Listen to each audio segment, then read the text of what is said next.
Hello, I'm Del Bartling, and I certainly hope that you and yours are having yourself that sunnier, warmer day.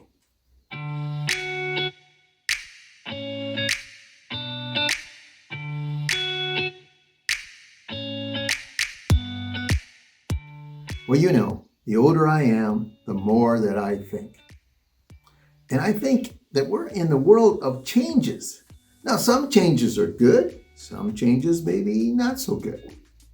One thing that is changing is our attitudes. And I believe this change of our attitudes is happening as kind of a evolution, not a revolution. Kind of like when you boil a frog. When you boil a frog, you turn up the heat real slow. Changing of attitudes. And I'm going to let you pull upon your own experiences to answer on whether it be good or bad of these changes of attitudes.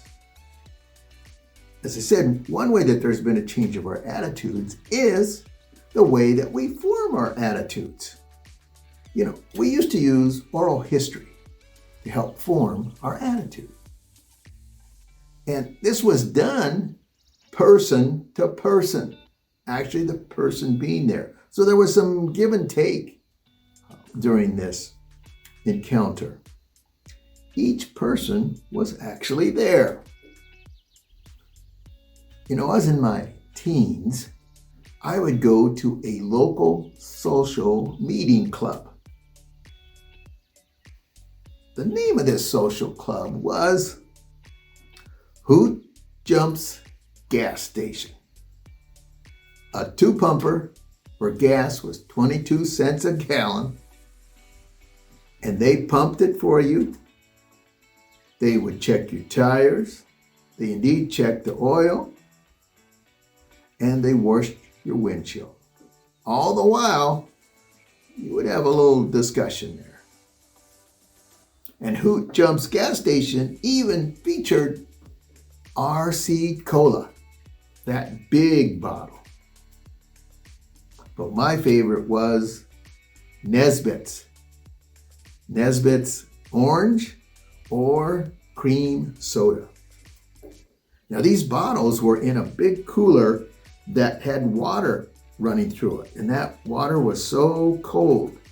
And you had to take the bottle of the pop and you had to kind of run it through a line, so to speak.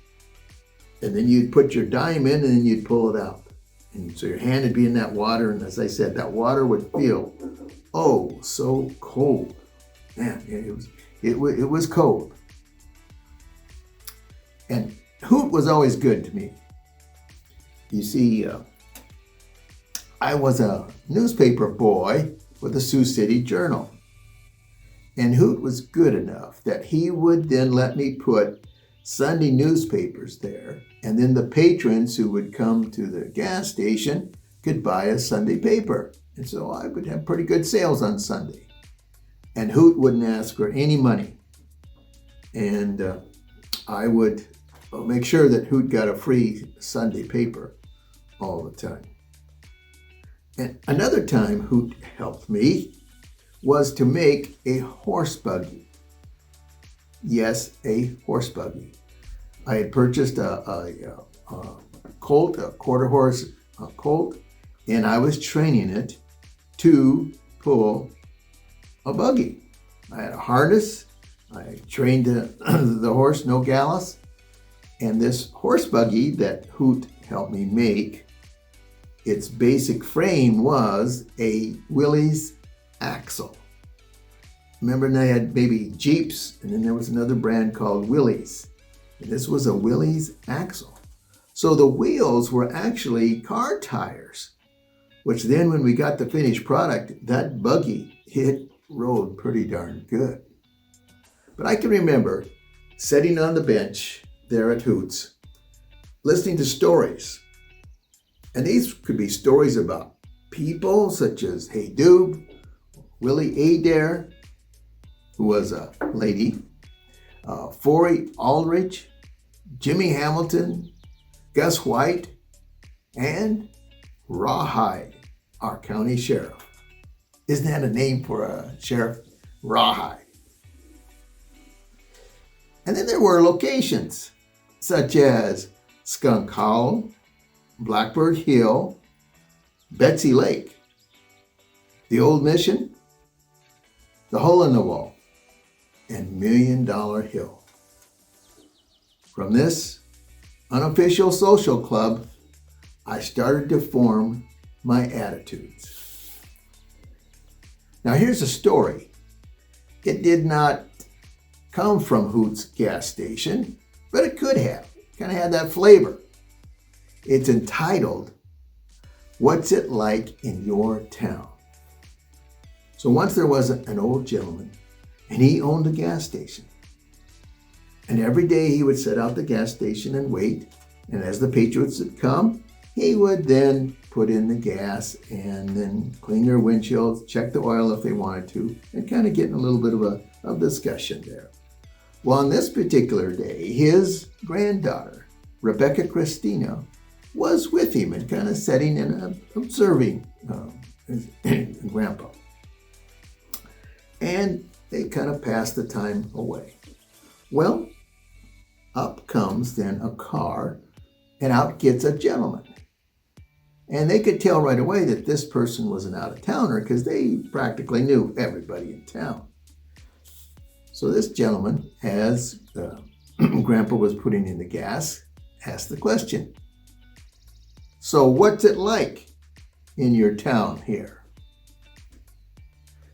And it didn't take too long. Grandpa's kind of putting in the gas, and he says, "So what's it like in the town that you came from?" And the gentleman spoke up. He says, "Oh, you won't believe the town that I was in. They had gossips. There were gossips all over the place. The city government was terrible, and along with the police, it was not a very good place to be there." Grandpa says, "Oh, I see. Well, you know, this town is kind of like that." The gentleman said, "Oh, huh." And then he leaves. And so Grandpa comes back to the bench, sits there with Rebecca Christina. She doesn't say anything. And a little time goes by, and here comes another car. And this car had a family in it. And they could tell, just like the other one, that they were not locals. So they get out, and some of them go to use the restroom, and the father gets out and greets Grandpa, as Grandpa, of course, is putting in the gas and cleaning the windshield. And you guessed it, the father asked, "What's this town like?" And Grandpa, he comes back with a question and says, "Well, what was the town like that you came from?" And the father says, "Oh, you won't believe it. In fact, we're very, very sad that we're going to need to move. That town was just picture perfect. From the garbage pickup to the snow removal, you name it, everybody seemed to give 110%.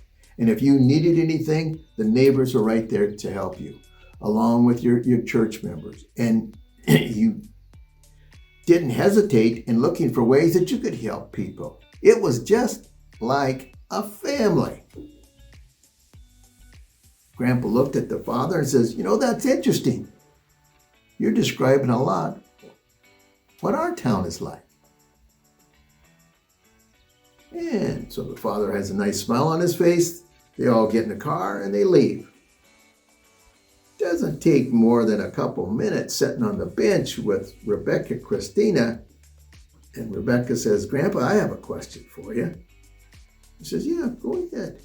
He says, "Why is it that when the first man came, you told him that this town was just a terrible town? And yet it wasn't very long when the next car came and the family was in it. You told him that this was a terrific, wonderful town. So one, you said he was terrible, and the other you said was wonderful. Grandpa, why did you do that?"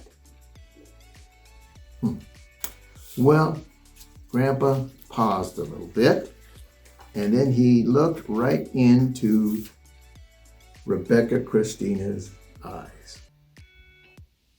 And he said to her, "You know, Rebecca, no matter where you live, where you work, where you go to school, or what church you go to,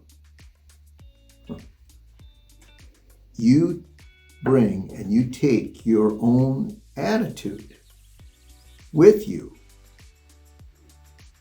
And that's what makes it terrible or wonderful." And then he just kind of winked at her, and Rebecca kind of knew what he meant. Like I said, that story doesn't come from Hoot's gas station, but it could have. And neither is this little part of a story. I was 12 years old. It was January, very, very cold.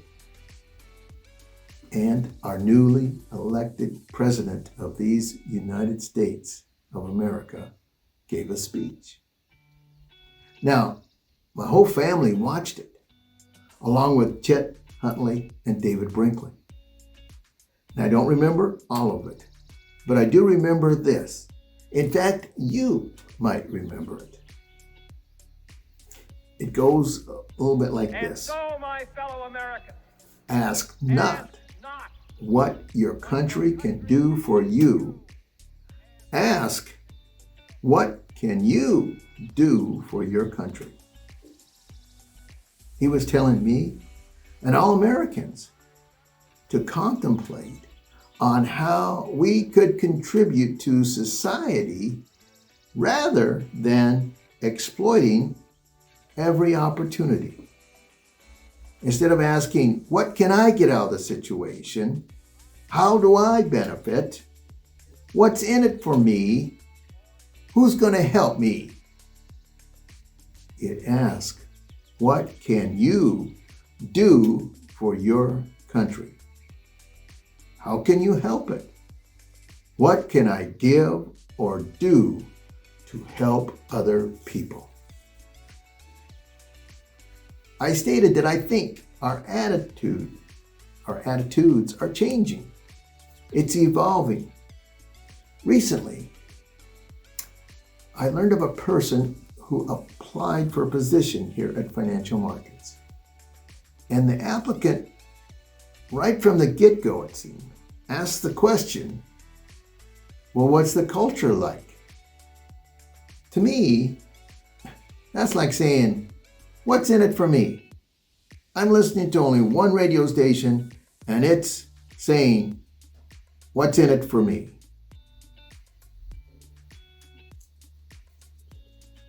I'm concerned about me. Not what can I bring to financial markets, but financial markets, what's in it for me? Now, as the story, what's it like in your town told us, no matter where we're at,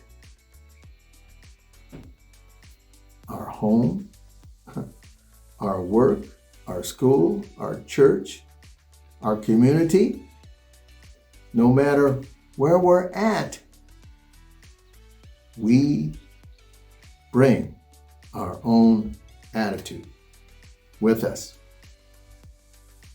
And that's what makes it either terrible or wonderful.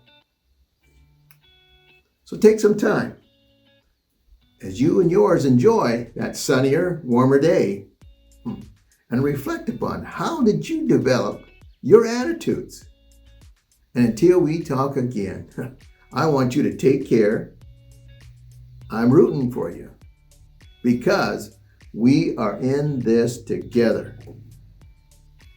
And blessed are they who ease the pain of misfortune, for they shall be called insurance agents. Take care.